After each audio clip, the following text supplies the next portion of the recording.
Muy bien, hermanos, estamos iniciando el ciclo de estudios bíblicos de este año 2010. Este es el primer estudio por Zoom de día viernes. Nos atrasamos un poquito en comenzar. Hemos tenido que reorganizarnos varias veces. Fuerzas mayores nos han hecho cambiar el horario del culto para allá, para acá, etcétera, pero lo importante es no rendirse. Intentarlo hasta que con la ayuda de Dios resulte. Y aquí estamos, hermanos, y vamos a ver Esdras capítulo 7, versículo 10. Este es un versículo muy, muy poderoso que nos va a animar, que nos va a enseñar. Y para el que no sepa quién es Esdras, bueno, aquí vamos a entender un poquito quién es Esdras.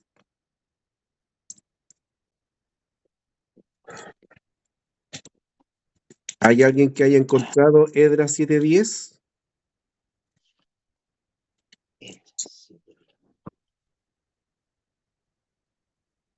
Me voy a apoyar un poquito en ustedes para hablar menos y así no toser tanto.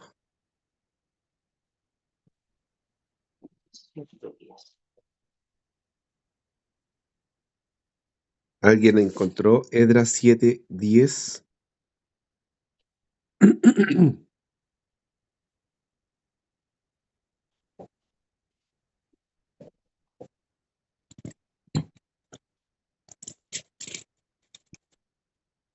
El que lo tenga, por favor, le voy a pedir su ayuda para leer ese versículo.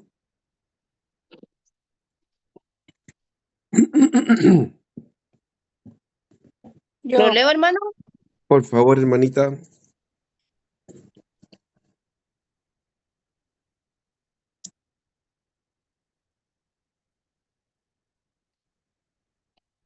¿Lo leo, hermano? Sí, hermanita, por favor. Ya. Esdras 7:10. Porque, Esdras había preparado su corazón para in- inquirir la ley de Jehová y para cumplirla y para enseñar en Israel sus estatutos y decretos. Perfecto. Muchas gracias, mi hermanita. Muchas gracias, mi hermana. Bueno, comentar a grandes rasgos quién era Esdras. Esdras era un sacerdote, ¿verdad? ¿Sí o no? Era un sacerdote. Era un sacerdote. ¿Y cuál era la función de los sacerdotes? A ver, ¿quién me ayuda con eso? Vamos a hacer un poquito de repaso de lo que alguna vez entendimos en nuestros discipulados, en los primeros pasos que dimos en la Biblia. ¿Quién me ayuda? Están todos invitados a ayudarme. ¿Qué es lo que hacía un sacerdote? ¿Sacerdotes cómo? No. Un sacerdote puede ser una persona que guía a la iglesia. Ya, en el Nuevo Testamento entendemos que el orden sacerdotal cambió. En el Antiguo Testamento el orden sacerdotal era según Aarón, el hermano de Moisés. Dios nombró a Moisés como su profeta y a Aarón como el sumo o primer sacerdote. Y de la descendencia de Aarón viene el sacerdocio, ¿ya? En el Nuevo Testamento siguen habiendo sacerdotes, pero no de orden aarónico, sino de Melquisedec. Entonces hay un cambio, pero la función del sacerdote en el Antiguo Testamento viene a ser igualmente la misma que en el Nuevo Testamento. La diferencia está en que en el Antiguo Testamento, si alguien no nacía dentro de la tribu de Leví, no podía ejercer el sacerdocio. Y al revés, las personas nacidas como levitas estaban obligados a ejercer el oficio sacerdotal. ¿Ya? Un poquito para que entendamos. En el Antiguo Testamento, ¿cuál es la función del sacerdote? Ideas.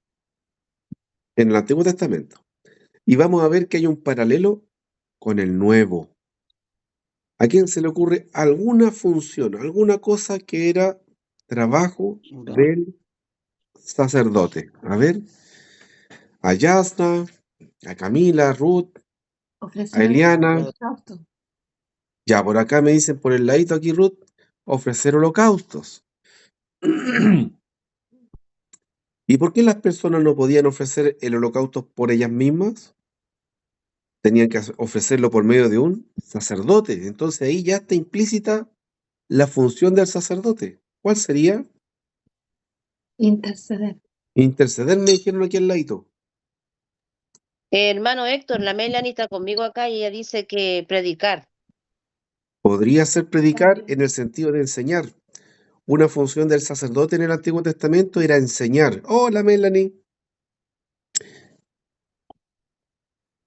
Qué bueno que ella está escuchando la palabra del Señor. Entonces, una función del sacerdote era enseñar. Y toda persona que quería acercarse a Dios tenía que hacerlo por medio del sacerdote. ¿Bien? Por medio de un sacerdote. En el Nuevo Testamento, yo decía que también hay sacerdotes. ¿Quiénes son los sacerdotes del Nuevo Testamento?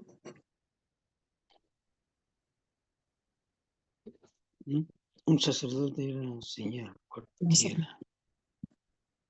¿Quiénes son los sacerdotes del Nuevo Testamento?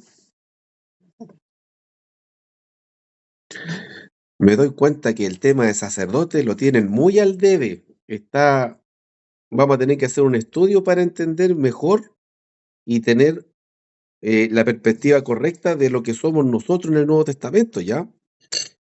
Eso tendría que ser otro estudio, o quizá, a ver qué tiempo hay. No alcanzamos. Ya. Básicamente, la función del sacerdote es interceder. Es un mediador entre el hombre y Dios. Si yo quería ofrecer a Dios algo, tenía que ir al sacerdote y el sacerdote lo ofrecía por mí. El sacerdote del Nuevo Testamento, por excelencia, es Jesús. Jesús es nuestro sacerdote. Si no es por medio de él, dice Juan 14:6, por ejemplo, no podemos llegar a Dios, no podemos llegar al Padre. En el Antiguo Testamento, si no era por medio del sacerdote, cualquier ofrenda, cualquier cosa entregada a Dios, no era aceptada, era en vano. Asimismo, en el Nuevo Testamento, el nuevo régimen, las personas que no van por medio de Cristo al Padre están perdiendo el tiempo. Es en vano, no van a llegar. Todo es por medio de Cristo. Nosotros tenemos que aprender por medio de Cristo la enseñanza del Padre. Para llegar al Padre mismo necesitamos tener a Cristo como nuestro mediador. ¿Bien? Ese es un paralelo súper escueto, súper superficial. A ver, ¿hay alguien más? Luis, ahí estamos admitiendo a Luis. Bienvenido, a ver, ahí se está conectando el hermano Luis. Entonces, básicamente, eso es el sacerdote. El sacerdote, actualizar, nos quedan 10 minutos de la conexión. No, ya. Vamos a aprovechar bien estos 10 minutitos. Bien. Entendemos que el sacerdote cumple una función de mediador. Bien. Es como cuando usted necesita a alguien que interceda por usted. ¿Ya? Esa es la función del sacerdote. Y nuestro sumo sacerdote es Jesucristo. Él es el principal sacerdote, el que está por encima de todos los sacerdotes. ¿Bien? Y la pregunta que queda sin contestar es, si Jesús es el sumo sacerdote, ¿quiénes son los sacerdotes? Bien, eso lo vamos a dejar para otro estudio. Ahora, enfocándonos en Esdras capítulo 7, verso 10, dice que Esdras había preparado su corazón. Consulta, hermano. ¿Usted preparó su corazón para este momento? ¿Usted dispuso su mente, esperó este momento para poder nutrirse con la palabra de Dios? Importante, muy importante. Porque en este momento alguien podría estar con un oído escuchando y con el otro cualquier otra cosa. Podrían estar poniendo semi atención al estudio y estar haciendo otra cosa. Entonces, así, según lo que nos dice aquí Esdras 7:10, así no tiene ningún sentido, ¿no es cierto? Lo primero es nosotros disponer nuestro corazón. ¿Y qué significa disponer el corazón? Significa que toda nuestra atención tiene que estar dedicada o consagrada a escuchar lo que el Señor tiene para decirnos en este momento. Eso fue lo primero que hizo Esdras, un sacerdote. Y los sacerdotes eran los que enseñaban al pueblo. Imagínense un sacerdote con su actitud nos sigue enseñando incluso a nosotros miles de años después. Esdras había preparado su corazón. Y vamos a ver para qué preparó su corazón. Dice este versículo que él preparó su corazón para 3 cosas. Y esas 3 cosas tienen que estar también en nuestra disposición, en nuestro deseo, en nuestro objetivo. Estamos hablando de una persona que le enseñaba a otros la ley de Dios. Era importante Esdras. Sin Esdras, el pueblo, que no era sacerdote, la parte del pueblo mayormente, de las 12 tribus, solamente una se dedicaba al sacerdocio. Todas las demás dependían de la instrucción de los sacerdotes, como Esdras. Entonces, lo primero, Esdras preparó su corazón. Y lo preparó, decía yo, para 3 cosas. Mire la primera. ¿Cuál es la primera? A ver, ¿quién me ayuda? ¿Quién tiene el versículo ahí? Para inquirir, La primero, para para inquirir. inquirir la ley de Jehová. Perfecto. Bueno, la palabra inquirir es un poco antigua, pero igual la entendemos como estudiar. Entendemos inquirir como indagar, investigar. Bien, él preparó su corazón primeramente para inferir de la Escritura la voluntad de Dios. ¿Ya? Eso fue lo primero, estudiar. Todo lo que uno quiere entenderlo, primero tiene que estudiarlo. Entonces, el deseo de él era obviamente entender la voluntad de Dios. Por eso él inquirió. Hay un deseo, una expectativa ahí. Yo no estudio algo que no me importa entender. Yo voy a estudiar algo porque lo necesito o porque quiero. ¿No es cierto? O por necesidad o por deseo, pero tiene que haber uno de esos 2 motivos. En el caso de la voluntad de Dios, por si acaso, son los 2. Son los 2. Primero, lo necesitamos. Y si decimos ser cristianos, lo deseamos. Si no, seríamos unos cristianos medio raros. Entonces, para lo primero que preparó su corazón fue para estudiar la voluntad de Dios, comprender la revelación de Dios. ¿Qué tanto disponemos nuestro corazón en esto nosotros?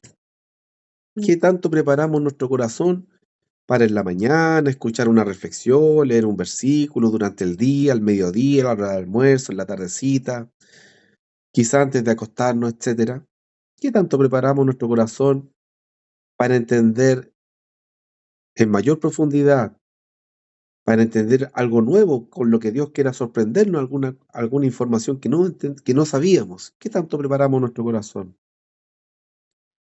Bueno, esa fue lo primero que le interesaba a Esdras, entender la voluntad de Dios. Y por eso él indagaba, estudiaba. Desde la palabra antigua, inquirir. ¿Bien? Y además de él estudiar la palabra, ¿qué era lo segundo? ¿Qué es lo segundo que para lo que él dispuso su corazón está ahí inmediatamente? Cumplirla, ¿Perdón? cumplirla. Perfecto, perfecto. Si él quería entender la voluntad de Dios, tenía que estudiarla.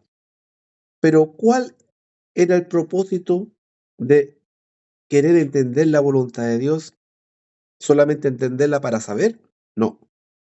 Él dispuso su corazón porque él quería cumplir la voluntad de Dios. Y hay muchas personas hoy en día que viven la contradicción más grande de su vida espiritualmente hablando. Quieren hacer la voluntad de Dios, pero son totalmente ignorantes de la misma. ¿Cómo la van a hacer?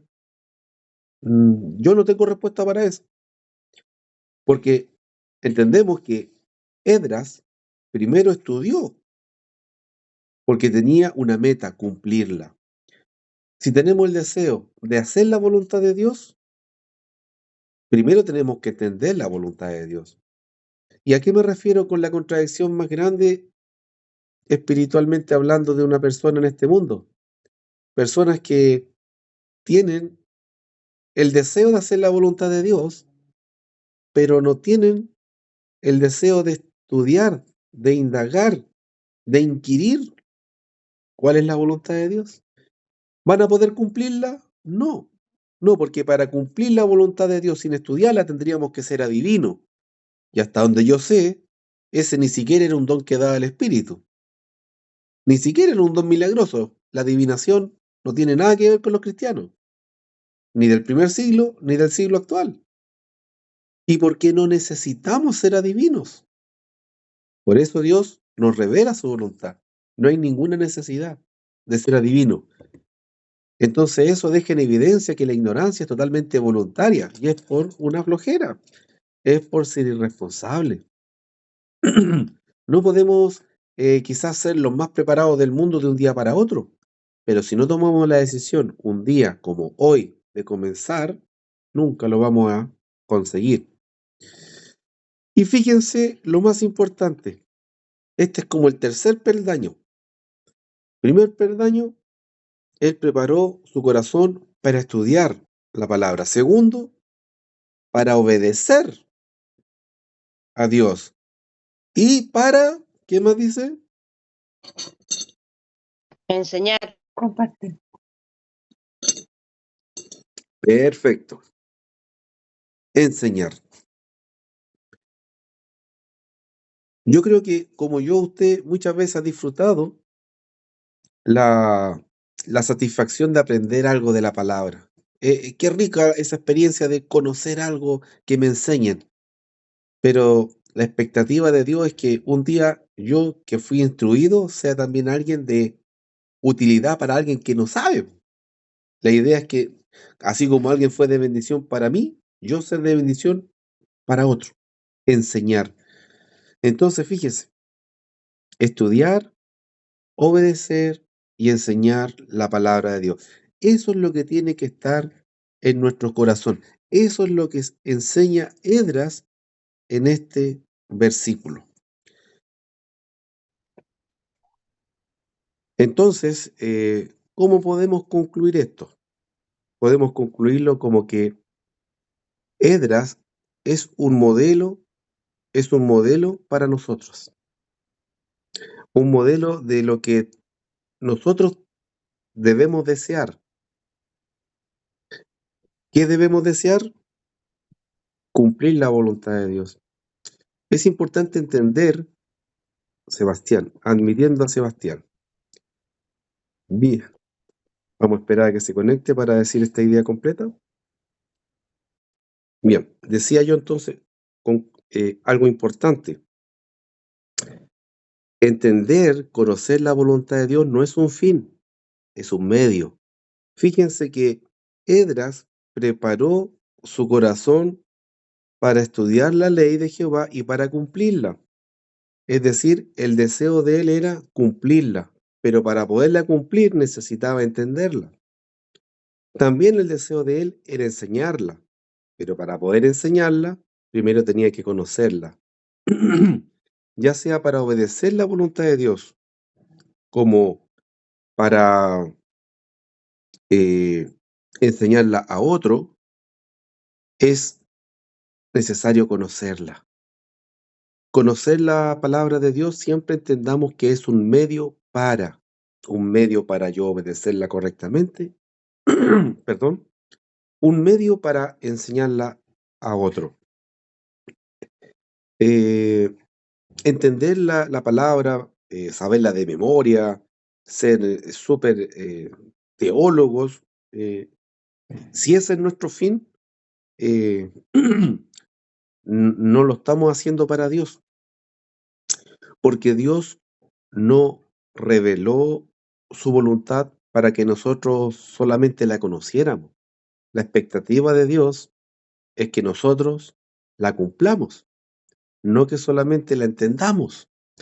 Piense usted, el que es padre, cuando usted le enseña algo al hijo, ¿es para que él solamente sepa o para que conforme a eso él actúe? Si no tiene hijo, bueno, todos tuvimos un padre, un tío o alguien que nos disciplinó, y cuando nos enseñó, no nos enseñó solamente para saber. Esto es aplicable al colegio, la universidad, centros de formación técnica, lo que sea. Todas las cosas que se enseñan son para aplicarlas. No se aprende, nada se aprende solamente por aprender. Tiene un objetivo, un fin. Y el objetivo fin de comprender la voluntad de Dios es poderla poner primeramente por obra y en segundo lugar, enseñarla. No sé si recuerdan las palabras del Señor Jesús que dice que el que enseña pero no practica es mejor que no enseñe. En pocas palabras, no nos vamos a salvar ni vamos a agradar a Dios por estar enseñando su voluntad.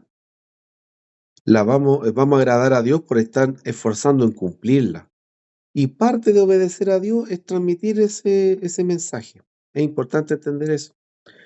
Quizá alguien podría creer que porque le enseña a otras personas o porque otras personas han llegado a los pies del Señor por él tiene un punto extra o no es tan importante que él lo practique o obedezca porque él lo enseña.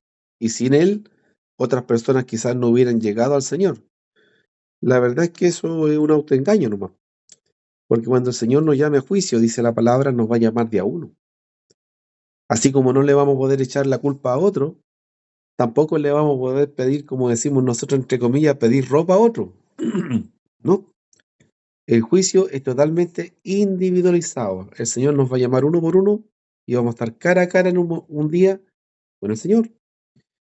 Y lo primero es que si Él reveló su voluntad, la expectativa era que nosotros la conociéramos.